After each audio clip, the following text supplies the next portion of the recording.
ใส่ไปแบบเด็กกันมาขุดนะโดยเด็กมาขุดโอ้ก็ถือว่าคู่เก๋ไปว่าแต่งเอาก็เดี๋ยวมีใส่ท่าแต่ง บริสุทธิ์ โอ้โหได้ซื้อว่าเขาเสียบมึงนะวะ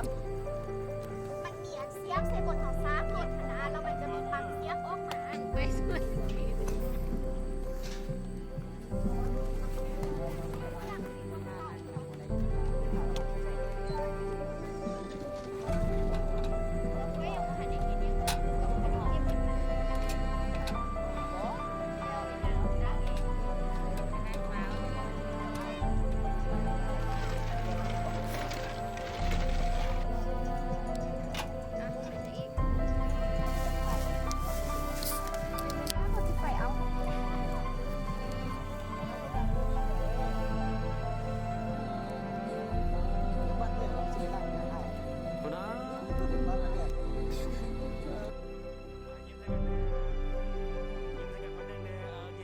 ตอนกุ้งกันเลยตอนนอนมาเลย